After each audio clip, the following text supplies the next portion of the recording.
Good morning everyone, আশা করি সবাই ভালো আছো। আজকের ব্লগটা শুরু করছি এখান থেকে, সঙ্গে থাকো, ভালো লাগবে।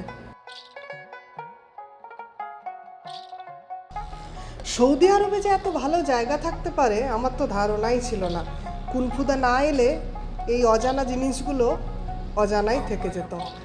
এখানে ঘোড়া দেখে আমার খুব আনন্দ লাগছিল, আর তার সঙ্গে আমার মেয়েদেরও খুব আনন্দ লাগছিল। এখানে বাচ্চাগুলো দেখো নিজে হাতে ঘোড়াগুলোকে আবার খাওয়াচ্ছিল। খুব ভালো লেগেছে আমার এই জায়গাটা, তোমাদেরও দেখো খুব ভালো লাগবে।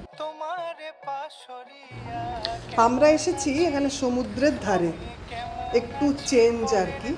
ঘরে থাকতে থাকতে একটু বোর লাগছিল, তার সঙ্গে সমুদ্র দেখতে এমনিতে সবসময়ই ভালো লাগে, বোর হওয়ার জন্য নয়। তো আমরা এখানে এসে খুব এনজয় করছি, আর তাই জন্য তোমাদের সঙ্গেও শেয়ার করলাম। দেখো কীরকম সমুদ্রের ঢেউগুলো আস্তে আস্তে করে আসছে, দারুণ না?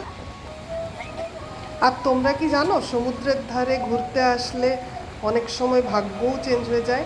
কেন কি আমাদের দৈনন্দিন জীবনে না প্রচুর নেগেটিভিটি থাকে, যে নেগেটিভিটিটা আমাদের কিন্তু সমুদ্রের ধারে আসলে, নুন থাকে না জলে, তো নেগেটিভিটিটা চলে যায়। নুন অলওয়েজ কিন্তু নেগেটিভিটি দূর করে।